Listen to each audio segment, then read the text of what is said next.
Nah, semakin seseorang itu dekat kepada Allah, maka dia semakin stabil dia punya jiwa.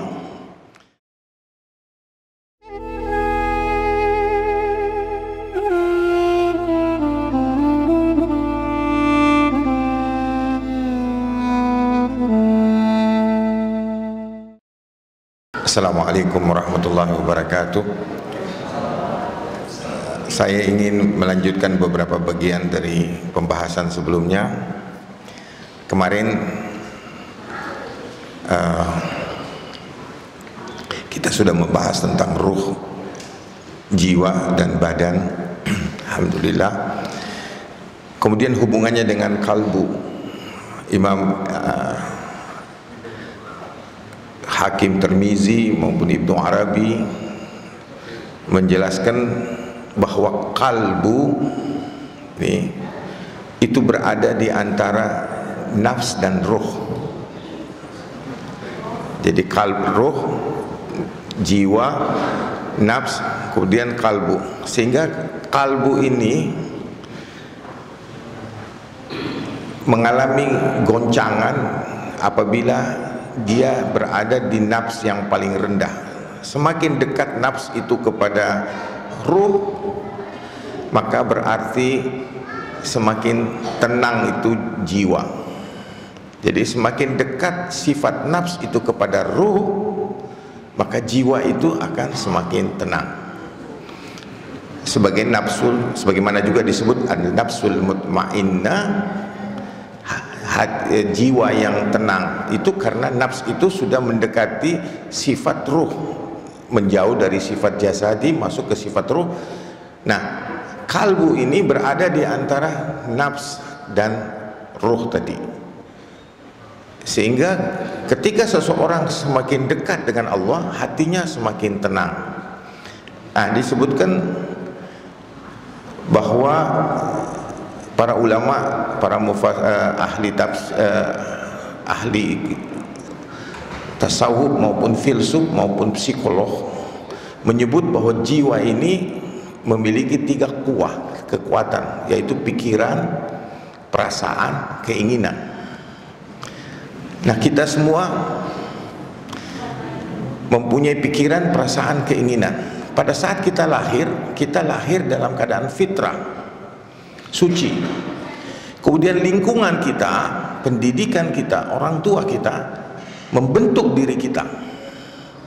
Akibat pembentukan dari lingkungan ini, maka ada orang yang mendapat pendidikan yang baik, lingkungan yang baik, fitrahnya tetap dalam keadaan baik. Tapi ada orang yang tidak berada dalam lingkungan yang baik, fitrahnya rusak. Nah, tujuan para nabi itu adalah menyucikan manusia kembali kepada fitrah. Makanya nanti kalau kita selesai Ramadan ini, kita kembali kepada fitrah, Idul Fitri. Kita kembali kepada kesucian diri kita. Conditioning, pembiasaan yang kita alami dalam hidup ini tadi telah membentuk diri kita. Nah, kita berjuang bagaimana mengembalikan jiwa kita ini. Itu yang disebut jihad. Jihad yang paling besar itu jihadun nafs, jihad melawan diri. Jihadun nafs ini adalah jihad yang melawan pikiran yang menyimpang, pikiran yang salah, yang sesat, perasaan yang tidak pada tempatnya, keinginan yang tidak pada tempatnya, dan menundukkannya kepada tuntunannya Allah, syariatnya Allah. Di dalam Al-Quran disebut bahwa orang-orang kafir itu menginginkan, merasakan yafrahuna bighairi haq, gembira tidak pada tempatnya, pikiran tidak pada tempatnya, keinginan tidak pada tempatnya, perasaan tidak pada tempatnya. Nah, semakin seseorang itu dekat kepada Allah, maka dia semakin stabil dia punya jiwa. Nah, di dalam tasawuf itu dibagi lagi jiwa manusia ini, diri manusia ini, ada yang disebut sadr, dada, ada yang disebut kalbu, di dalam dada ada kalbu, di dalam kalbu ada fuad, Kemudian di dalam fuad ada lubab. Setan bahkan malaikat tidak bisa mengetahui lubab, karena itu tempatnya syir, rahasia Allah.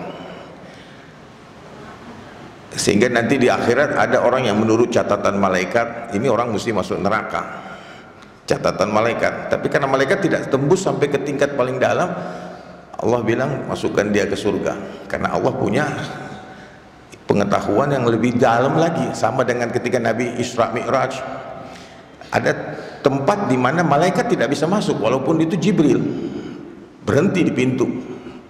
Nah, diri manusia juga ini adalah rahasia dari rahasia Allah. Al-insanu sirri wa ana sirru. Manusia adalah rahasiaku dan aku adalah rahasianya. Tapi pencapaian level sampai kepada kesadaran tentang sir ini, itu membutuhkan mujahadah yang luar biasa. Sehingga seseorang kalau sudah meninggal, kalau dia sudah disebut sebagai orang yang mencapai level itu, dibacakan kepada mereka itu kuddisa sirru, semoga Allah menyucikan rahasianya. Tidak pakai almarhum, tapi disebut kuddisa sirru, semoga Allah menyucikan rahasianya. Jadi perjalanan kita dalam hidup ini adalah sebagaimana juga Nabi mengatakan bahwa tidak beriman kamu sebelum engkau mencintai, membenci, memberi, marah karena Allah. Jadi jihad kita ini bagaimana menundukkan perasaan kita tadi itu sehingga sesuai dengan tuntunan Allah, bukan semau kita.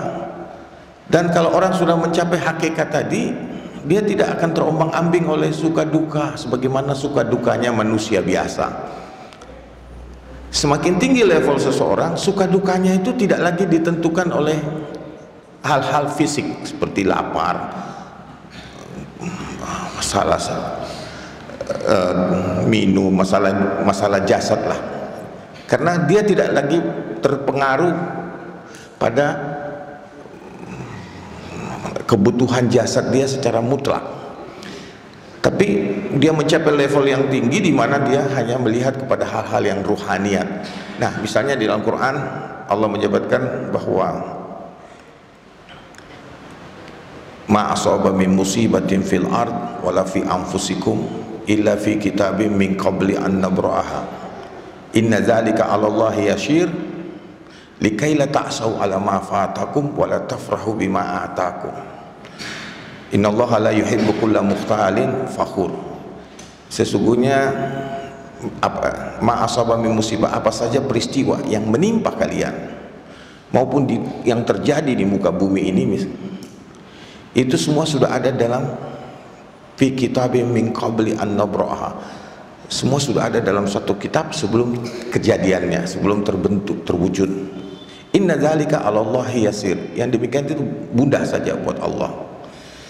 Allah menggunakan kata fi kitab min qabli an nabra'aha. Ini juga penjelasan tentang takdir, tentang hukum, tentang hubungan Allah dengan dunia ini dalam ruang waktu.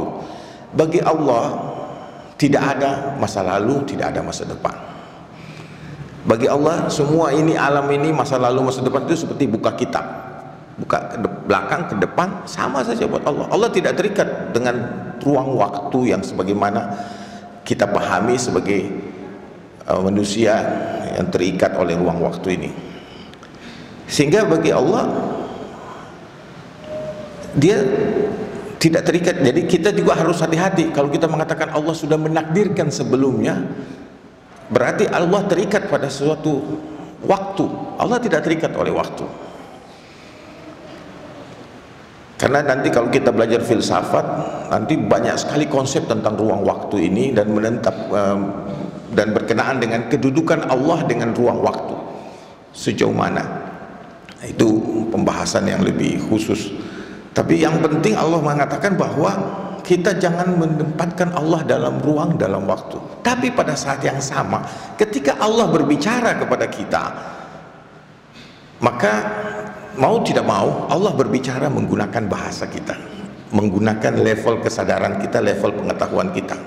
Sehingga tidak heran kita akan menemukan perselisihan di antara manusia, seperti ketika mengatakan Allah punya tangan, padahal tidak bisa. Allah punya tangan, nggak mungkin. Allah datang dalam bentuk bergerak dalam ruang. Allah tidak terikat dengan ruang. Allah ada sebelum dan sesudahnya sesudah.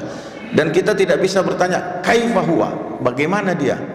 Karena dia yukayifu kaifufiyah, dia yang membagaimanakan kebagaimanaan. Tidak bisa kita tanya aina huwa, di mana dia? Karena dialah yang yu'ayyinu ainuniyah, dia yang mendimanakan kedimanaan.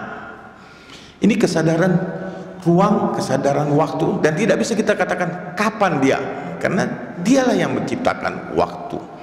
Nah, kesadaran ini, nah tadi kembali bahwa ketika Allah bicara kepada manusia, Allah menggunakan bahasa manusia, sehingga kita lihat dalam Quran ada ayat mutasyabihat, ada ayat muhkamat. Ini pembahasan yang panjang lagi, Ustaz Husain lebih tahu mengenai ini.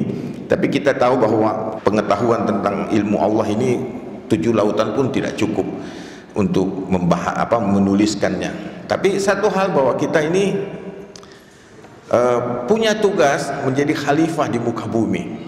Khalifah ini yang tidak mudah untuk kita pahami kecuali dengan benar, untuk mengerti mengapa kita disebut khalifatullah fil ard dan apa yang menyebabkan kejatuhan kita. Ini hal-hal yang banyak manusia tidak pahami. Nah, saya kira kembali lagi tadi, jihad kita yang paling besar adalah tadi melawan pikiran, perasaan, keinginan kita yang sudah terbentuk oleh lingkungan kita. Dan inilah jihadul akbar. Dan ini nanti akan membentuk hati kita sehingga kita mencapai ketenangan. Tadi ayat tadi mengatakan bahwa apapun yang terjadi di muka bumi ini maupun terjadi pada dirimu, semua sudah ada dalam kitab sebelum kejadiannya. Inna dzalika 'alallahi yasir. Yang demikian itu mudah bagi Allah. Supaya apa? Supaya kalian tidak sedih, tidak frustrasi dengan apa yang luput dari kalian. Wala tafrahu bima atakum, dan tidak bergembira dengan apa yang kami berikan kepadamu. Innallaha la yuhibbu kulla mukhtalin fakhur. Allah tidak senang, tidak suka kepada orang yang bangga dan merasa diri lebih dari orang lain. Ini adalah ayat yang sangat penting, karena ini ketika Imam Ali ditanya apa zuhud itu, Sayyidina Ali mengatakan inilah zuhud. Dan ini adalah level dimana seseorang sudah tidak lagi terombang-ambing oleh suka duka. Jadi kalau kita ditanya bagaimana mengetahui itu seseorang masih terikat oleh dunia, lihat dia punya suka dukanya. Semakin dia sering terombang-ambing oleh suka duka, berarti dia semakin terikat oleh dunia. Benci, cemburu, marah, cinta tidak pada tempatnya, yang kemudian menggoncangkan hati kita, membuat kita menjadi lemah dan menghalangi pertumbuhan kejiwaan kita. Nah, agama mendidik kita di sini membenahi ini semua, sehingga kita tidak lagi berkehendak kecuali kehendak Allah. Wa ma tasyauna illa ayyasha Allah. Semoga Allah memberkati kita semua dari bulan suci Ramadan ini untuk bisa mengamalkannya dan bisa berjihad dengan sebenar-benar jihad, sehingga kita bisa menundukkan diri kita, menyucikan jiwa kita dan membersihkan hati kita, sehingga kita meraih ridha Allah. Allahumma inna nas'aluka ridhaka wal jannah wa na'udzubika min syakhatika wan nar. Allahumma innaka afuwun tuhibbul afwa fa'fu anna. Barakallah. Assalamualaikum warahmatullahi wabarakatuh.